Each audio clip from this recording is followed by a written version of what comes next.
Los encuentros Arete con la historia no son clases convencionales de historia. Apuntan a que nos encontremos o reencontremos con personajes que han contribuido notablemente a la construcción de nuestra nación de una u otra forma.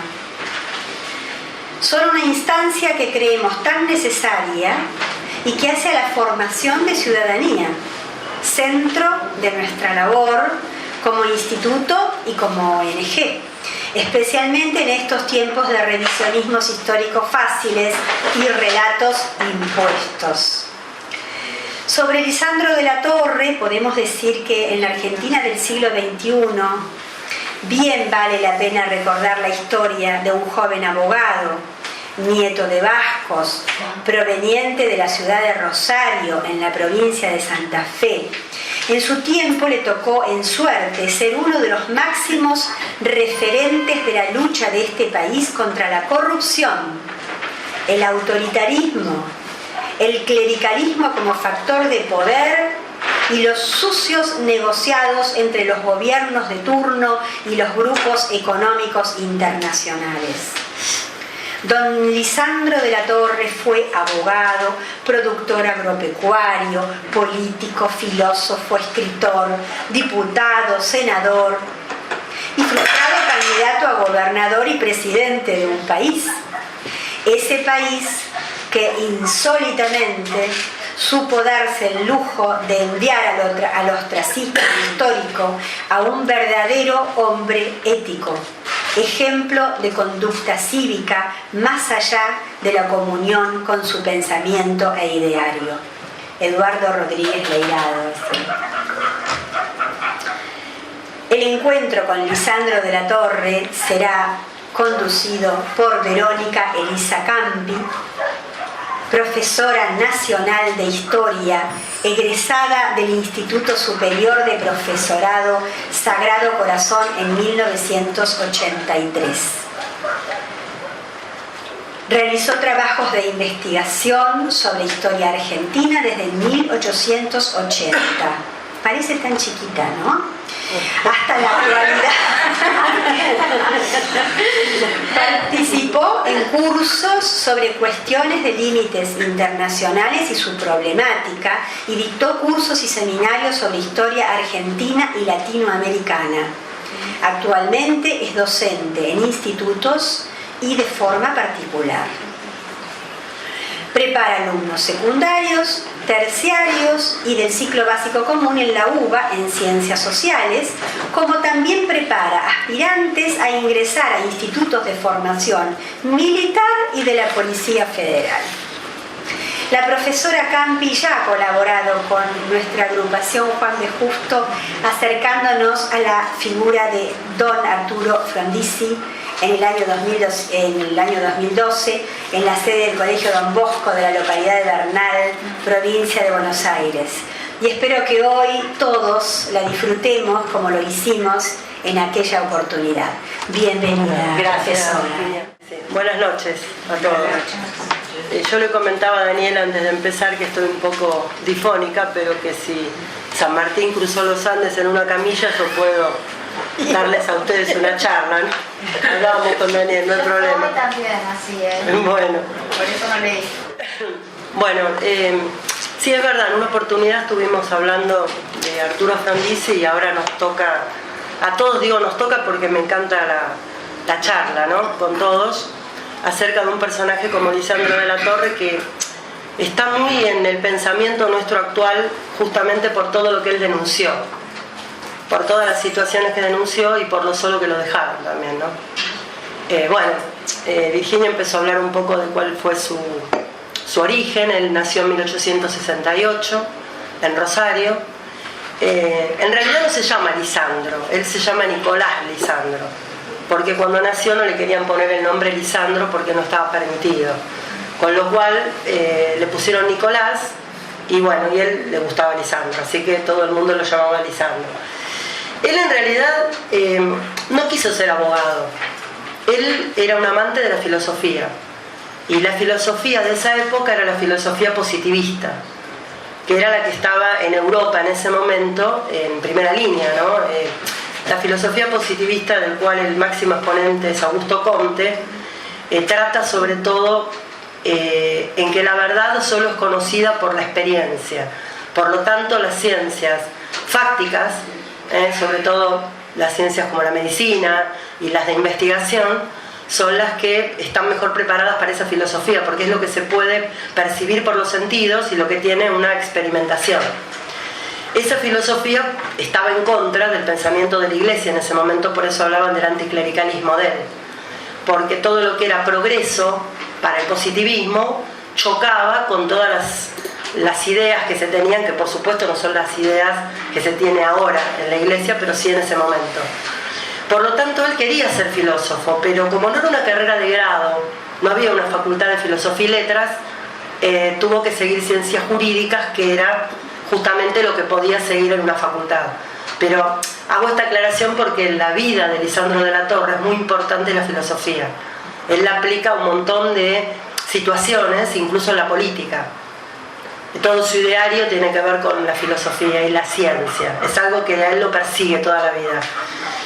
Bueno, él, como todo joven que se recibió a los 20 años de abogado, estaba en contra de la política de ese momento.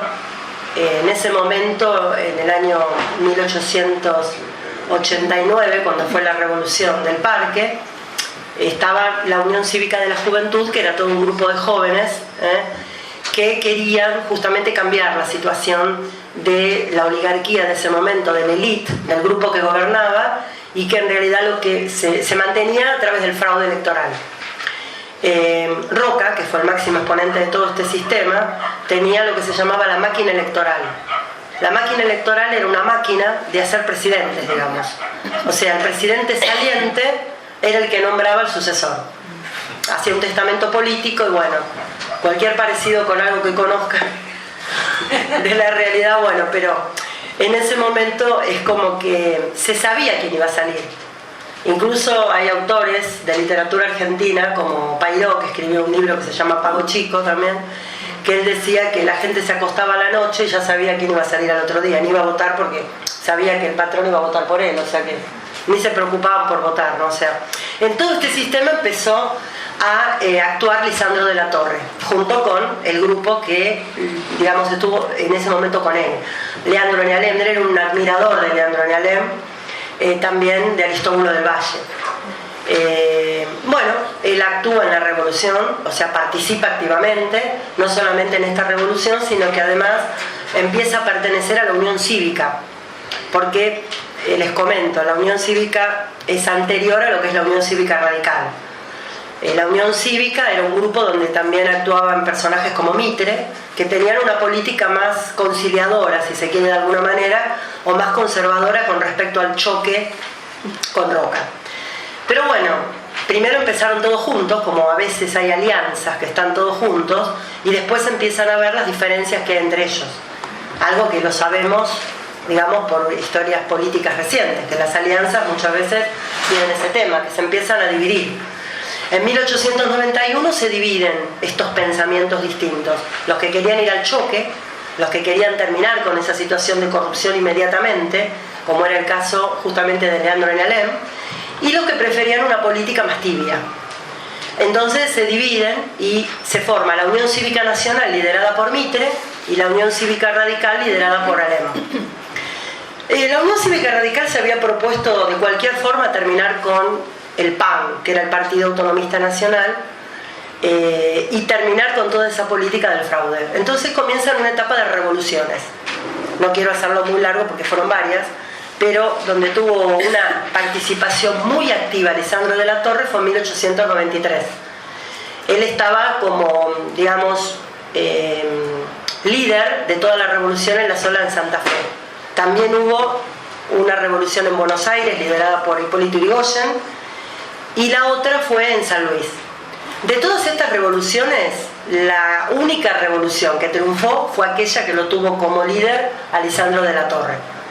llegó a tomar por asalto el departamento de policía de Rosario, lo querían nombrar presidente de esta nueva, digamos, agrupación, pero tuvo que desistir porque el resto de los revolucionarios fracasaron.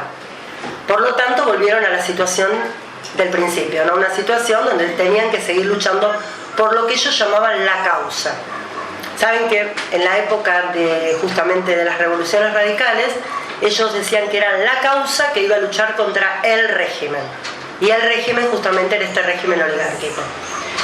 Bueno, Lisandro de la Torre sigue con este pensamiento de luchar contra todo esto que él pensaba y muy bien de que era corrupto, pero hay un hecho que marca mucho a la Unión Cívica Radical, que es que en 1896 fallece Leandro N. pero también fallece, sabemos que, bueno, que fue un suicidio, lo de Leandro N. y que muere también Aristóbulo del Valle. Por lo tanto, la Unión Cívica Radical en su ideario queda acéfalo de los principales hombres que la habían llevado adelante. Lisandro de la Torre tenía mucho encono con el tema que Roca, que era un personaje que no era querido por él, pudiera nuevamente ser presidente. Entonces prefiere llegar él a una alianza con los mitristas para que Roca no salga como presidente. Lo que pasa es que ahí choca con una personalidad muy fuerte como es la de Hipólito Yrigoyen. Hipólito Yrigoyen nunca le perdona a Lisandro de la Torre el hecho de cambiar su mentalidad y pactar con el mitrismo, como forma de que no vuelvan otra vez los roquistas al poder. Esto le trae un problema entre Hipólito Yrigoyen y Lisandro de la Torre, porque Lisandro de la Torre sigue hostigándolo a través de un periódico que se llamaba El Argentino, que no tiene nada que ver con el de ahora, fundado por Aristóbulo del Valle, y justamente le lanza tantas acusaciones a Hipólito Yrigoyen que Hipólito Yrigoyen lo reta a duelo. O sea, se termina retando a duelo. Una mañana en 1897, acá en Catalina Sur, se encuentran los dos y se baten a duelo. Bueno, precisamente Lisandro de la Torre era bueno en la esgrima, pero Hipólito Yrigoyen conociendo este tema, parece que había practicado bastante, porque en este duelo es cuando le hiere la cara a Lisandro de la Torre y por siempre él usa barba. La barba que usaba era para tapar justamente la cicatriz que le había propiciado Hipólito Yrigoyen. Bueno, la relación entre los dos, o sea, una vez que ocurren todos estos sucesos, ya en la mente de Lisandro de la Torre está la idea de también, por supuesto, abrirse de la Unión Cívica Radical. Acá viene esta escisión de Lisandro de la Torre de la Unión Cívica Radical. Y funda un partido en 1908 que se llama Liga del Sur. Era un partido netamente provincial, que defendía los intereses justamente de los ganaderos del sur de Santa Fe, porque Lisandro de la Torre también era ganadero. No era un gran productor, pero sí era un ganadero. Por lo tanto, le interesaba el tema de la ganadería y de cómo defenderla en su provincia. No solamente eso le interesaba, por ejemplo, le interesaba el tema de los inmigrantes que habían venido a nuestro país y de cómo regular la inmigración, cosa que era muy importante también. Bueno, él empieza a actuar en estos partidos provinciales y lo eligen diputado.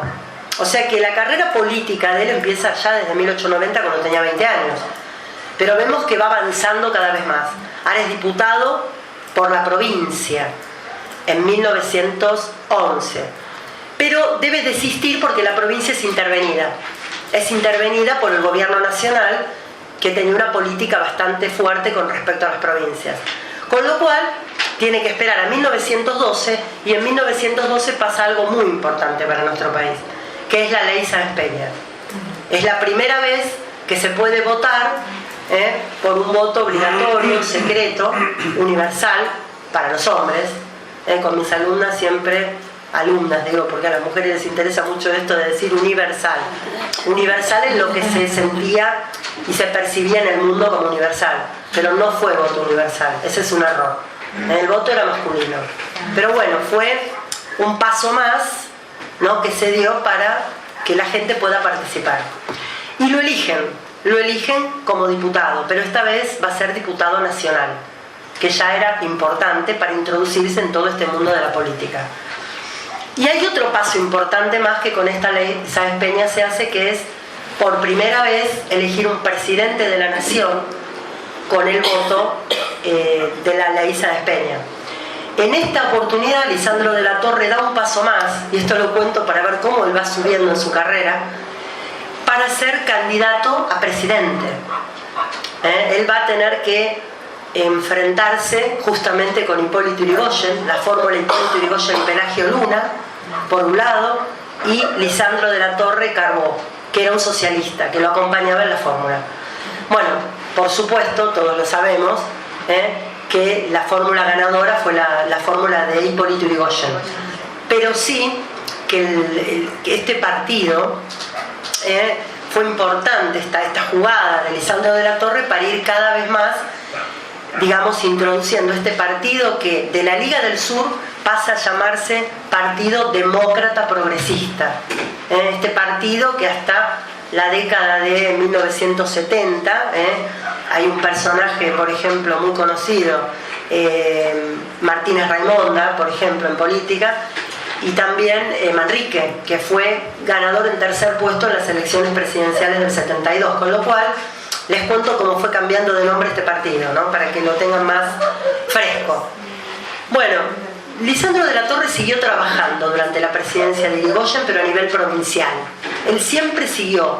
Este es un mensaje de la persona que sigue.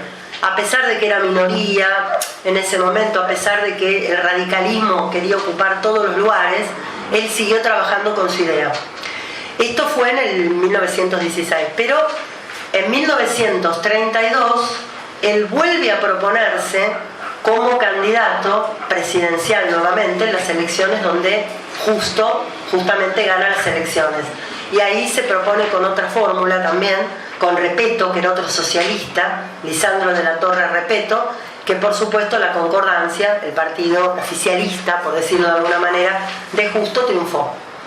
Esto se los cuento, pero es bastante, ¿no?, aburrido contar paso por paso como una guía de teléfono todo lo que él hizo, pero esto es lo que él hizo, lo que él fue consiguiendo, aunque muchas veces no ganó, por supuesto, pero no se rindió.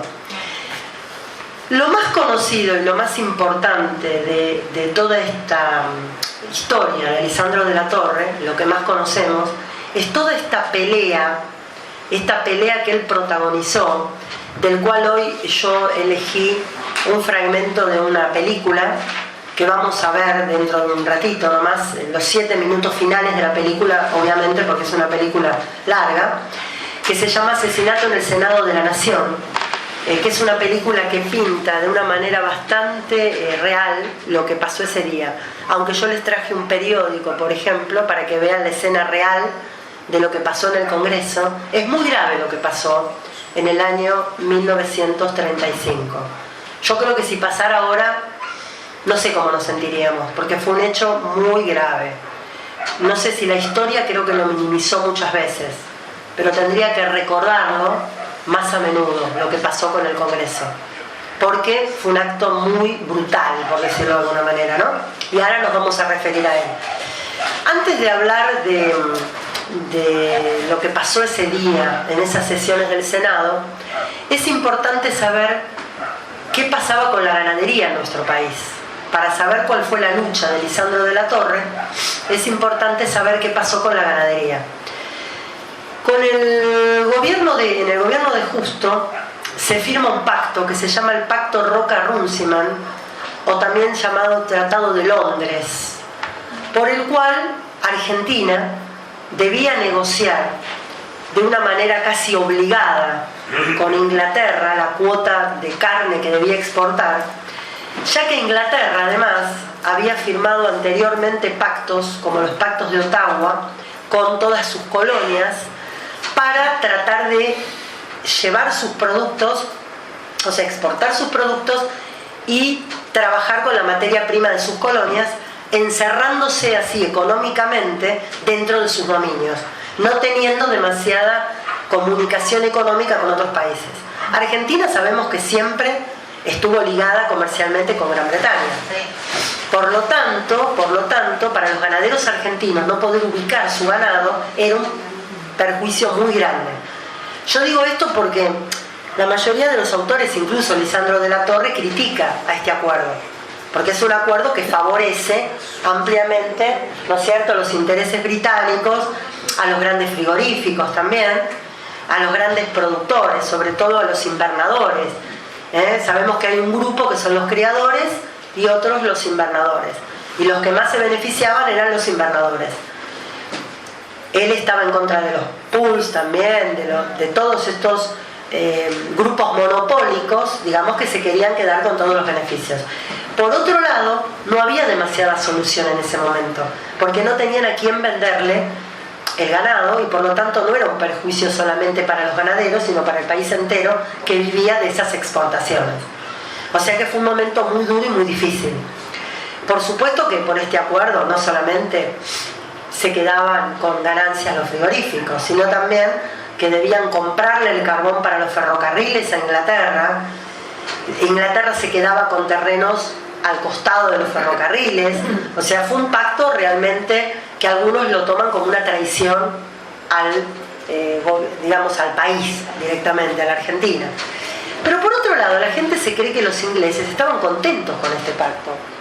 Los ingleses tampoco estaban contentos, porque decían que este pacto en realidad tampoco favorecía a Inglaterra, que debería de darle trabajo a sus colonias.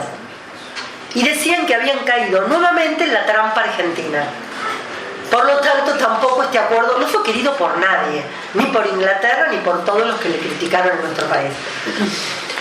Justamente a través de todas estas noticias del pacto, se conoce un hecho que fue transmitido por unos empleados del puerto, que encontraron en unas cajas donde iba el corned beef, que era la carne que se envasaba para Inglaterra, papeles muy comprometedores para los frigoríficos, donde estaban los estados de cuenta, libros contables y todo tipo de documentación que querían sacar del país para que acá no se conozca toda esa documentación, cosa que conocemos que pasa, ¿no?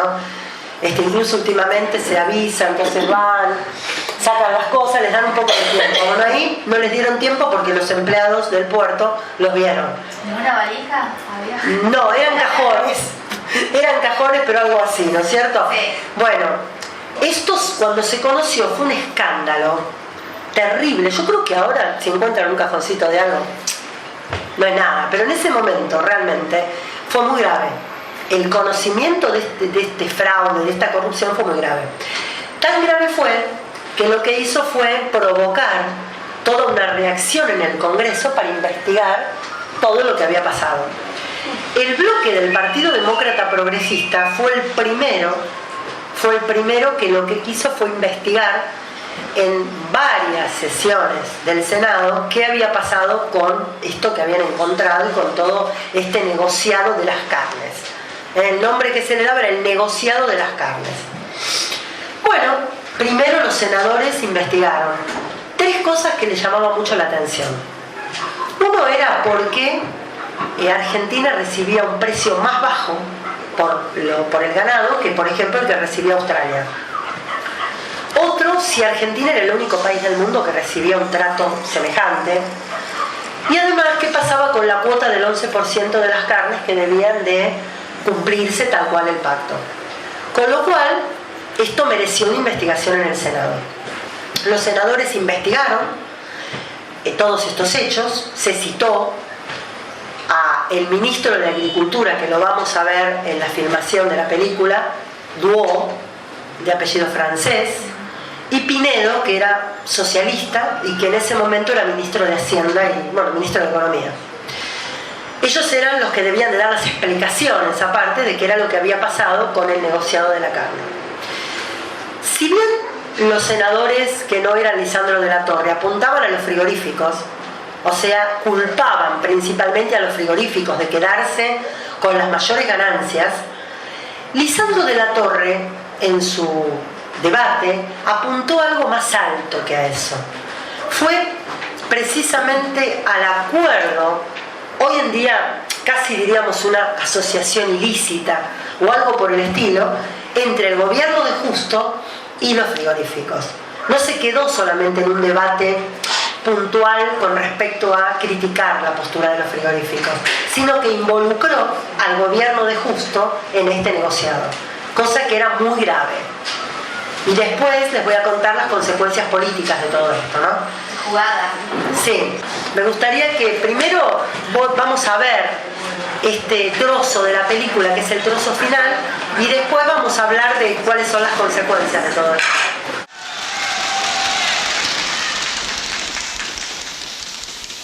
Yo, por lo tanto, ratifico la totalidad de los informes cursados a la comisión investigadora por los funcionarios del Ministerio de Hacienda a mi cargo.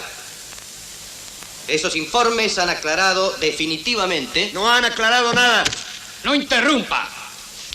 Mal que le pese a mi anciano oponente, esos informes han aclarado definitivamente las cuestiones relativas al control de cambios y al impuesto a los réditos. Repito que no han aclarado nada. Prevengo al señor senador que no debe interrumpir.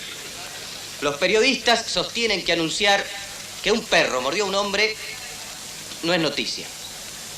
Pero sí lo es decir que un hombre mordió a un perro.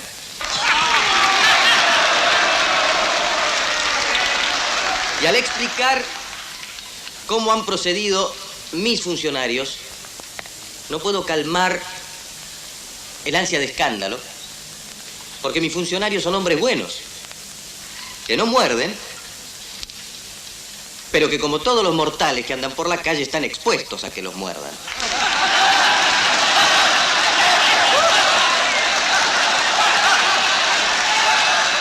Ahí está todo el Ministerio de Hacienda.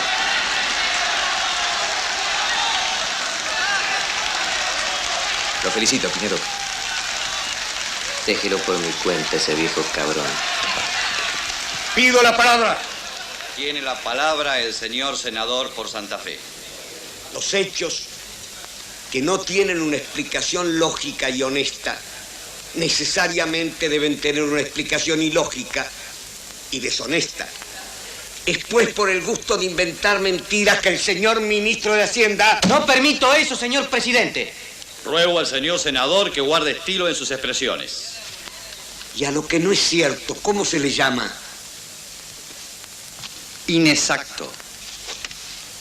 Se le llama de la Torre.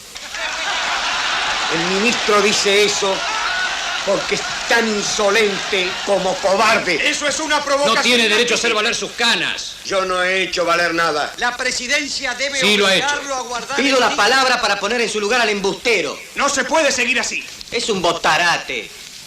Cállese la boca, viejo impotente. Confesiones de su mujer. Viejo canalla. Esto es intolerable. Señores, estamos en el Senado. ¡Basta de comparadas!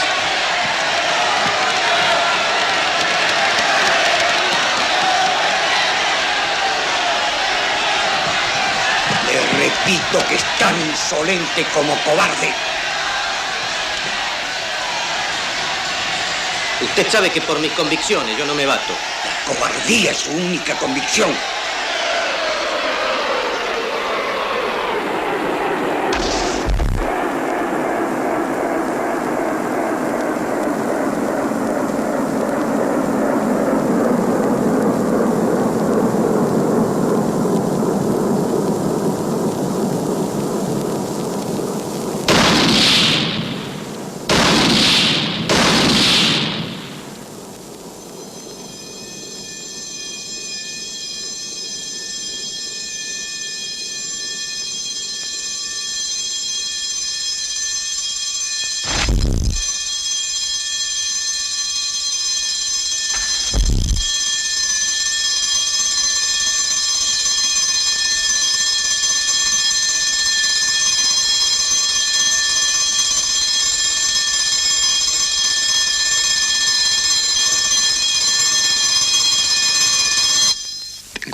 este homenaje al doctor Bordaberry sea una de mis últimas intervenciones en este recinto. Es cierto todo lo que se ha dicho. Estoy solo,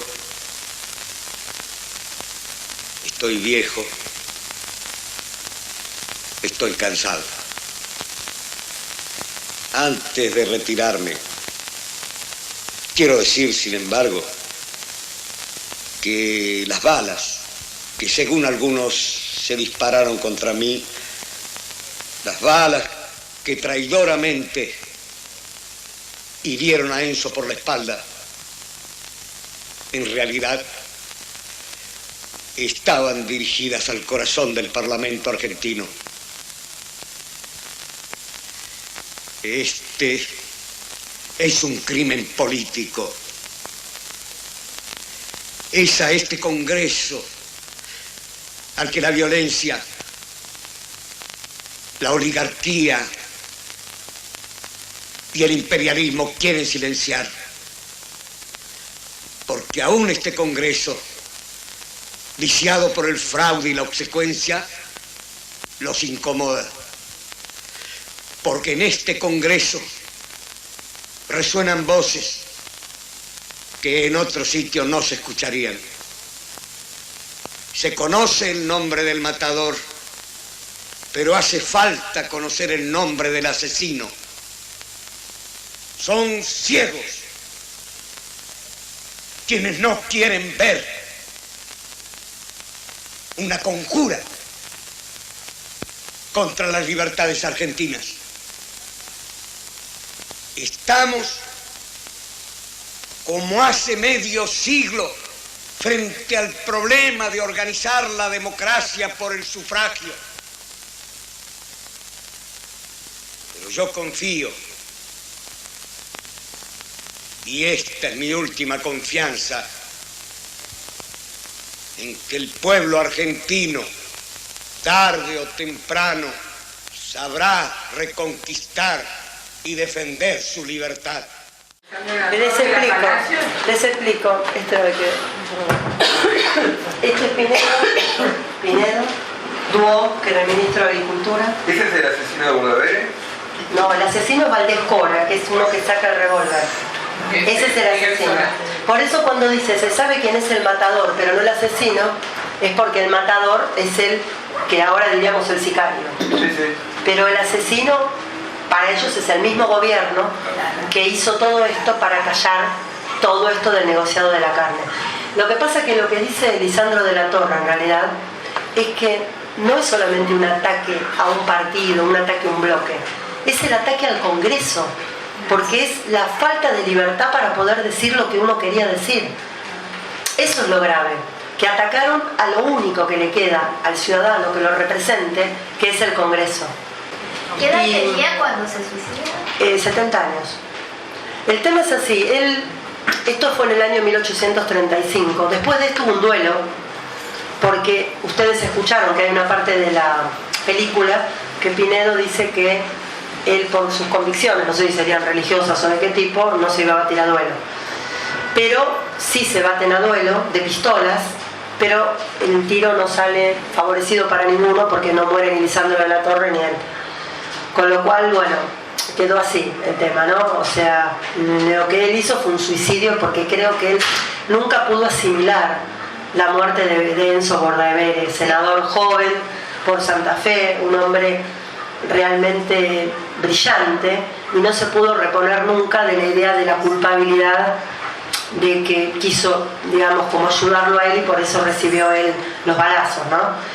Hay muchas teorías sobre esto, sobre qué lo que pasó, a tal punto que vinieron investigadores de Norteamérica para investigar el crimen. Esto no fue una cosa local, fue algo que salió en las tapas. Bueno, yo les traje justamente. Tengo una pregunta de la película. Sí. El que está sentado al lado de Lisandro de la Torre, me recordaba la imagen de Palacios. No me fijé eso, la verdad que no me fijé. Acá, por ejemplo, está la imagen verdadera de la foto, si después se la quieren pasar, que no es la película, sino es la realidad. El momento en que lo asesinan a Bordaberry. Por eso digo que la película está muy bien, porque retrata bastante fielmente lo que pasó ese día. Yo cuando hablaba de la gravedad del hecho, me preguntaba si pasara hoy en día. No quiero decirle el nombre de nadie, a ver si después les pasa algo y dicen que yo lo quemé, ¿no? Pero bueno, le llega a pasar algo a algún senador del Congreso, sería terrible. Yo pienso que yo me sentiría muy mal que pasara esto. Entonces pienso que esto fue un caso muy grave en la historia argentina y que se trata de acallar. De hecho, los chicos, yo por ejemplo lo estudié en el profesorado. En el secundario no se estudia. O sea que no saben absolutamente nada de este tipo de cosas. Sí se estudia a otros niveles, sí se profundiza en otros niveles, pero no en la escuela secundaria. Y creo que esta clase sí habría que darla. No solamente a los que estudiamos para profesores, sino a los chicos del secundario. Ver toda la gente que en nuestro país luchó por la corrupción. No solamente él se suicida y se hacen investigaciones de esto. Políticamente, el gobierno de Justo murió con el negociado de la carne, porque nunca se pudieron reponer del escándalo del asesinato en el Senado de la Nación. O sea que políticamente fue terrible. Pero yo lo que les traje para leer es algo muy importante, que es qué dijo la prensa de esa época. La prensa, estoy hablando en general, no del diario La Prensa, sino qué repercusiones tuvo en ese momento esto que salió en la tapa de los primeros diarios ingleses, de Daily Telegraph, de un montón de diarios que no eran argentinos, como algo terrible. ¿Cómo puede ser que hubiera sido algo terrible en el extranjero y que acá lo hayamos tratado de acallar continuamente? No es solamente el periodo en nuestro país, hubo muchos periodos negros. No son solamente la década del 70, hubo muchos periodos negros de la historia argentina, que tenemos que poner todos la voluntad de conocerlos y de entenderlos y de decirle a los chicos la verdad de las cosas que pasaron, no solamente de los 70, sino de un montón de etapas de la historia argentina. No voy a extenderme a hablar del asesinato de Facundo Quiroga, pero también fue terrible lo que pasó en ese momento, 1835, fue 100 años antes, y también fue un asesinato político. Entonces, lo importante es qué es lo que dijeron los diarios. ¿Ustedes se piensan que si Lisandro de la Torre defendió de alguna manera a los productores pequeños y medianos? Como por ejemplo, hay un organismo que sale todos los días en televisión ahora. ¿Saben cuál es? La Federación Agraria. Sale este señor que está en todos los programas de TN, bueno, anda todo el tiempo por ahí. Bussi, Carbap, otra más, o sea, están todo el tiempo en los medios. Esas asociaciones que ya existían en ese momento tendrían que haberlo defendido a Lisandro de la Torre. ¿Saben lo que hicieron? No lo defendieron. Lo dejaron totalmente solo, no lo defendieron.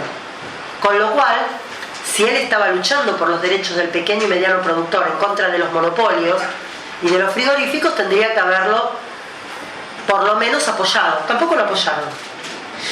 La izquierda, ¿saben por qué no lo apoyó? Porque él tenía un pensamiento antiimperialista.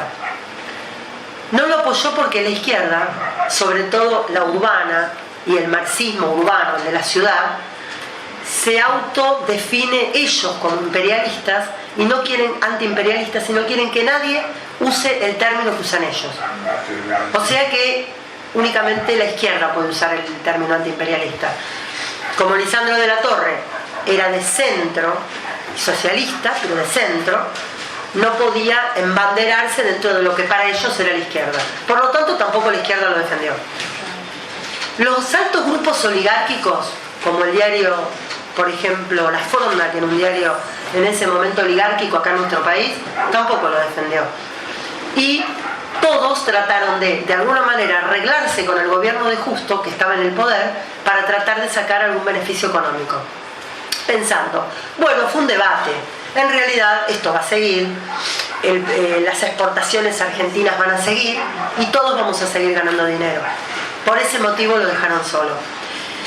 Pero la opinión de la gente, la opinión general de la gente era a favor de la Torre. O sea, lo consideraban realmente un nombre que se le da, él es el fiscal de la República, Creo que nadie hasta este momento, desde mi punto de vista, lo puede igualar, porque además tenía todas las pruebas de lo que decía, con lo cual tenía de dónde, digamos, dónde establecer el problema y el fraude que habían ocasionado.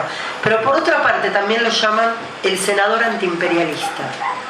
Ese nombre me gusta mucho también, porque él luchó contra todo esto, pero no en vano, digamos, quedó para las otras generaciones lo que él hizo, pero en su momento sí lo dejaron solo.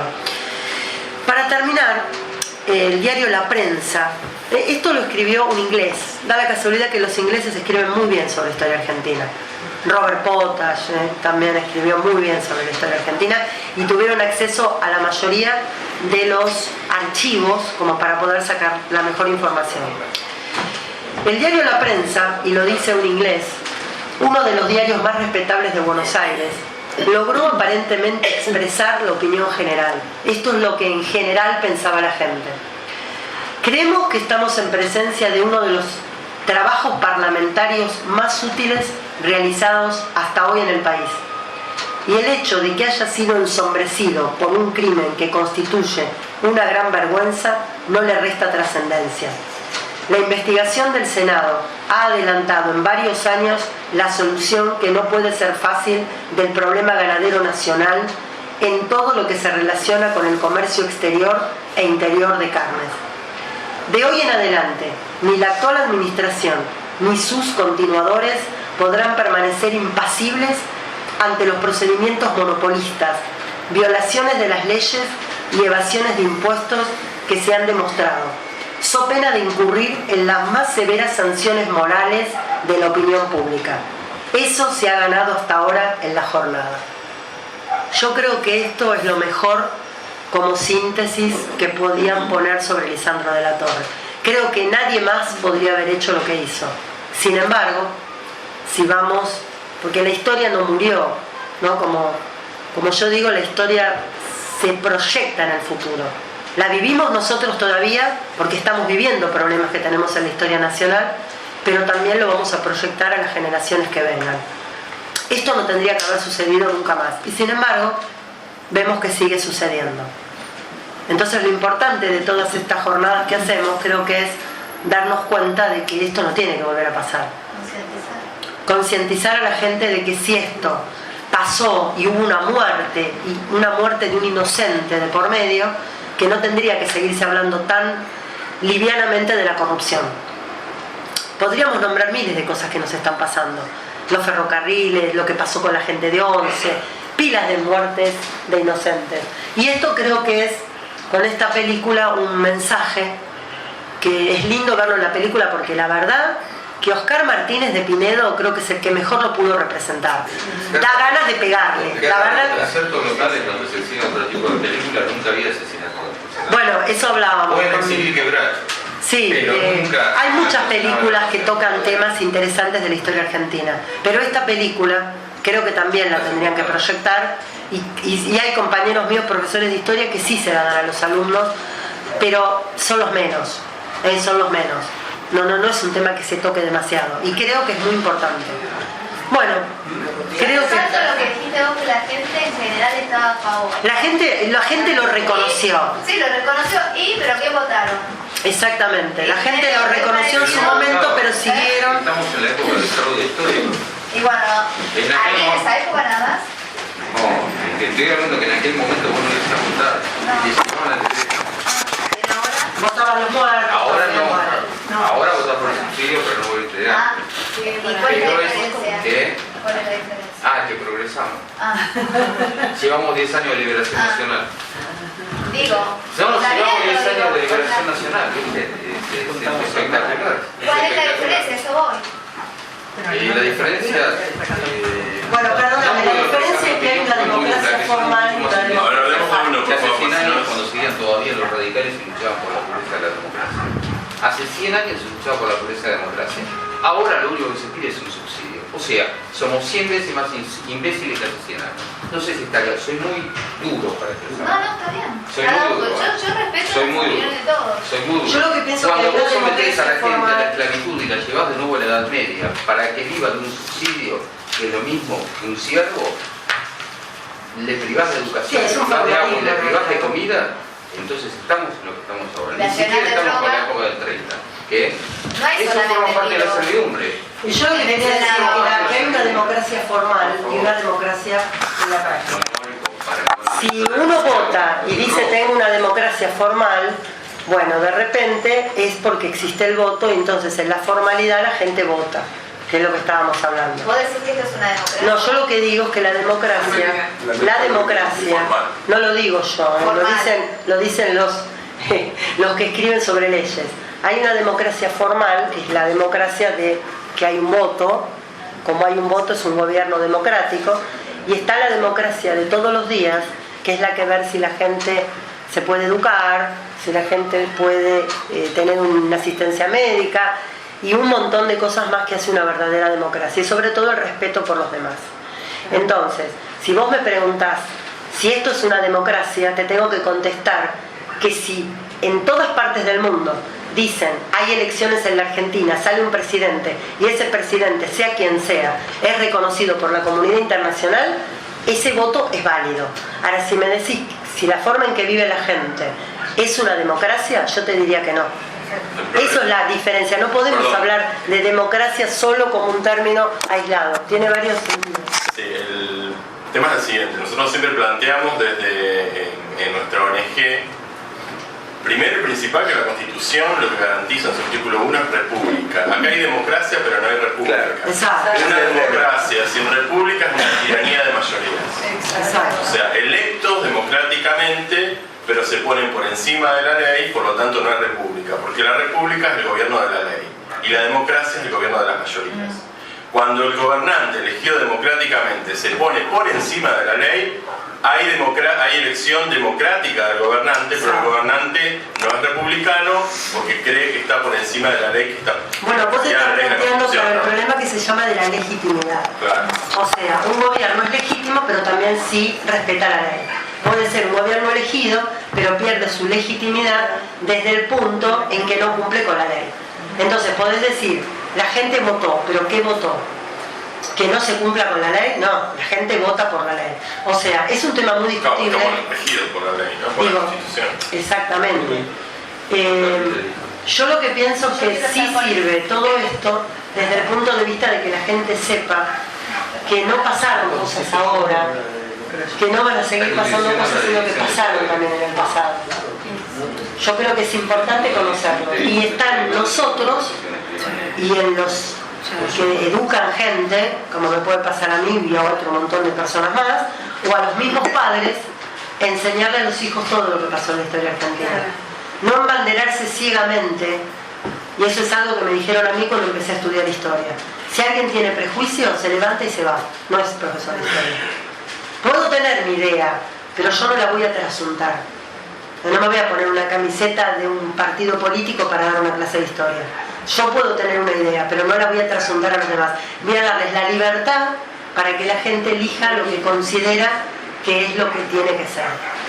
Entonces, yo leo desde el Manifiesto Comunista mi lucha de Hitler, o puedo leer cualquier cosa profesionalmente, porque para eso están los profesores, para estudiar las fuentes y poder analizarlas. Y cada uno va a decidir con qué está de acuerdo, ¿no? Esa es la libertad para mí. Sí, Leo.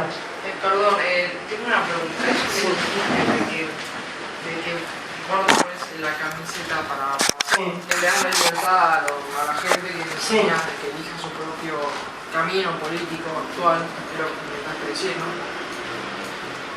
Bueno, yo creo que si estamos en esta agrupación, creo que algo que me causó gracia es que el kirchnerismo no creo que sea parte de la libertad de elección. Mira, yo te voy a decir. Profesor de historia. Yo te voy a decir una cosa. Yo como profesor de historia. Hablemos de uno, por favor. La pregunta fue dirigida. Yo como profesor de historia no me importa si vengo y esto lo digo, no me importa lo que piensen. Si yo acá en este lugar tuviera una persona que es kirchnerista, yo le voy a... No, bajemos el tema porque no es así. Yo lo voy a tratar con el mismo respeto, porque si hay una persona que me hace una pregunta, porque yo sepa que es kirchnerista, lo voy a contestar igual. Y creo que tendría que hacer como hacen los que evangelizan de repente, ¿no? Por ahí hablando con gente que no tiene las cosas claras, se las puedo aclarar. No me pongo en el bando de que si yo estoy acá es porque voy a tener prejuicios con otros. Yo no me refería al tema de tratar diferente a las personas Sí, puedo tener una idea, pero no en las clases de historia. La voy a poner de manifiesto, ¿entendés, Leo? O sea, cuento lo que pasó y lo que digo es que cada uno va a sacar sus propias conclusiones de lo que ve. Si le parece bien o no, o le gusta más otro personaje histórico. Yo puedo hablar de Lavalle, de Dorrego, de Quiroga, de Rosas, y cada uno dirá, me parece que por lo que luchó esa persona va más con lo que yo pienso que el otro. Pero no quiero... Es una cuestión de respeto. Exactamente. Y demostrar la realidad, porque la verdad... La realidad es la que se muestra con las fuentes y en el estudio analítico que hacen los historiadores, porque la historia es una ciencia social. No se basa, no es un cronista de un canal de televisión, que veo que hay mucha gente que opina y lamentablemente no sabe lo que dicen, ni es un cronista, un profesor o un investigador de historia analiza las fuentes. No va a ir con un comentario que dijo una señora que estaba baldeando la vereda. Va a ir con un documento que puede ser una carta, que se escribe un personaje con otro, un libro, con algo que se saca realmente de la realidad. Si no, no es historia, es crónica. La crónica se diferencia de la historia en eso. Entonces, yo lo que digo es que más allá de la opinión política que tenga cada uno, creo que es importante conocer a estos personajes que hicieron lo que nosotros tenemos ahora. De una forma o de otra, nosotros somos el resumen de todos ellos. Y somos el resumen también de otro montón de personajes que, aunque no estemos de acuerdo, hicieron la historia argentina. Que debemos agarrar la posta y llevarla más lejos. Yo creo que vamos a crecer el día que podamos tomar lo bueno y lo malo, porque no me gusta para nada sentar de un lado de la vereda lo bueno y del otro lado los malos. No creo en los bandos.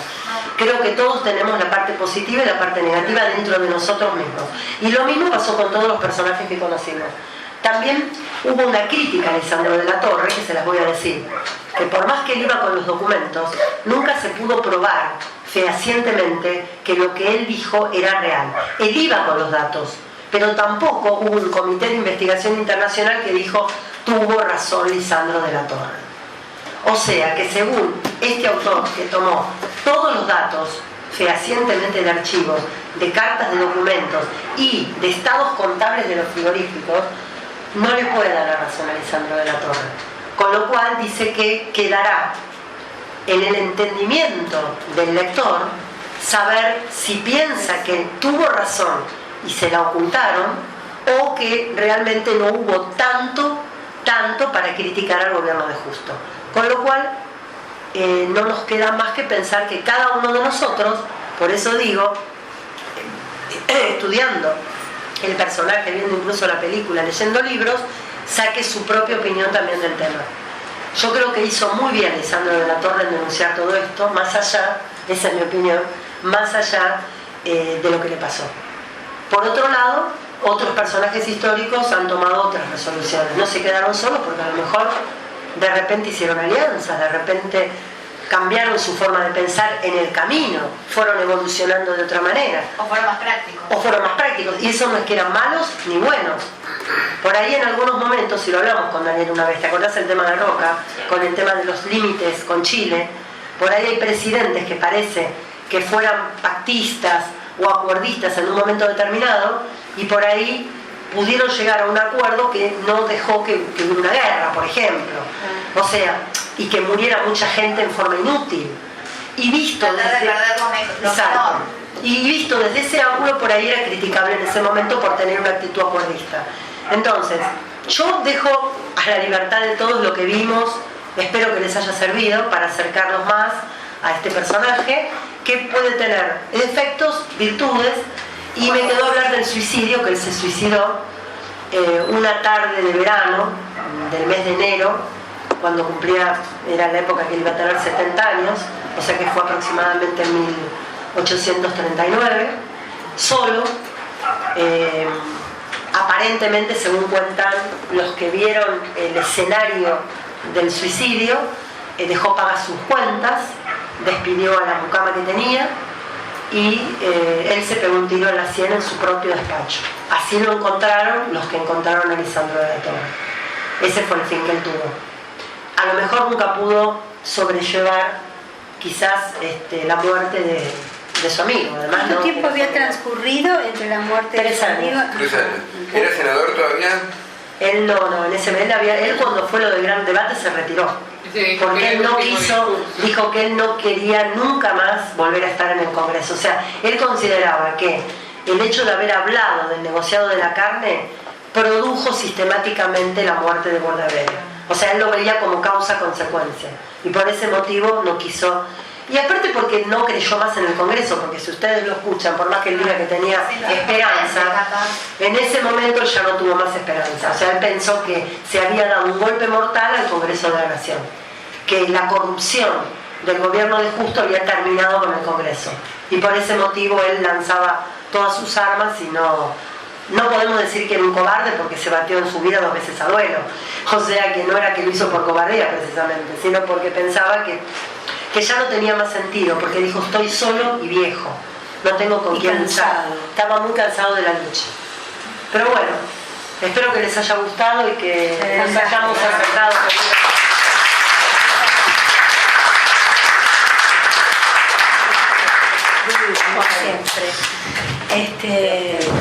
Como siempre, Verónica, un placer enorme, lo hemos disfrutado muchísimo. Si alguien quiere hacerle una última pregunta que le haya quedado pendiente o cerramos con esto. Sí, cómo no. Hay una cosa que no sé si está bien clara después de su clara exposición, y es que Lisandro no defendía a los ganaderos. Él defendía a los ganaderos de los que era parte, es decir, no eran los de la provincia de Buenos Aires. Bueno, sí, por eso dijimos que él lo que hacía era defender a su provincia, que era, como hablamos al principio, el partido provincial, y que él defendía a la provincia de Santa Fe, de donde él era, ¿no? De los ganaderos pequeños y medianos de ese lugar, que para él en realidad estaban encerrados, digamos, en no poder hacer nada porque todo lo manejaba el gran monopolio de los frigoríficos con los invernadores, que eran los que más beneficios sacaban de todo esto, ¿no? Sí, puede ser que no lo hayan defendido del todo porque no eran localistas, digamos, por decirlo de alguna manera, ¿no? Yo creo que sí, que él defendía, pero no creo que lo hiciera por interés propio. Yo creo que él se daba cuenta del trabajo de la gente en el campo, de lo sacrificado que era. Estaba defendiendo a los suyos. Claro. Los de Santa Fe. Sí, bueno, es lo que pasa es que justamente los ganaderos de Buenos Aires eran los que hacían los mayores réditos uniéndose a los intereses imperialistas. Por ese motivo él no estaba de acuerdo con Buenos Aires, porque justamente desde Buenos Aires era donde los ganaderos de Buenos Aires hacían negocios con los frigoríficos. Por ese motivo. Sí. Lo que yo me preocupa es porque como somos tendenciosos cuando aplicamos los rótulos, ¿cierto? Él no defendía a los ganaderos. Bueno, defendía a los ganaderos de la provincia de Santa Fe, porque yo expliqué que Carvac y todas las empresas que tenían mayores privilegios estaban en la provincia de Buenos Aires. Entonces, él defendía a los ganaderos, por supuesto, así como Duó, que era ministro de Agricultura, era invernador, y digamos, cuando Duó le pega un empujón a De la Torre y lo tira, ahí no sale todo en la película, pero es porque en realidad Lisandro de la Torre lo que le está diciendo es que a él los ingleses le están pagando un sobreprecio por su mercadería porque él era ministro. Y lo mismo pasa con Pinedo, lo culpan de aprovecharse del nivel de poder que tenían para hacer negocios. Entonces es como que él en eso estaba en desacuerdo, en eso. Y la provincia de Buenos Aires justamente estaba aliada a los grandes intereses. Los que quedaban sin apoyo, y por eso él los defiende, son los ganaderos de Santa Fe, porque eran pequeños productores que tenían buena calidad y sin embargo los dejaban de lado para darle el negocio a los que desde el poder querían. Ese es el tema, por eso él luchaba. Aparte que, bueno, tendría sus intereses como ganadero, también ¿no? está la historia de la inmigración. Bueno, por supuesto, por eso dije que él quería hacer leyes justamente. Los de la pampa gringa con los... Exactamente. Pero, no, y le quería decir si tenía usted las anécdotas, una que dice que cuando él quiso conocer bien cómo era el manejo de los productores ganaderos de Estados Unidos, él viajó a Estados Unidos. Se hizo un raíz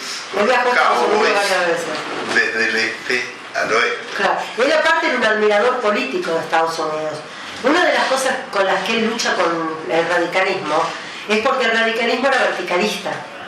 Y él lo que quería era la descentralización municipal.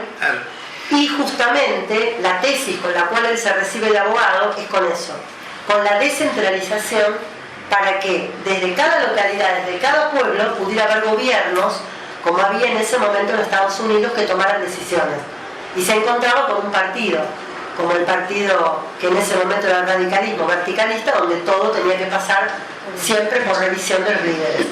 Por ese motivo él también luchaba, él era un admirador del sistema norteamericano. Déjeme decir dos cosas. Una es la otra anécdota, que es en ese viaje cómo solventaba su viaje, y era porque acá habían descubierto un medicamento veterinario para combatir el carbón, y que lo llevó vendiéndolo en ese raíz que hizo. Y lo otro es que trajo como novedad el molino de viento. Ajá. Que después apareció como un nombre de Winchester, que lo conoce también. Claro, sí. Que son cosas donde fue a conocer en el terreno lo que se trataba.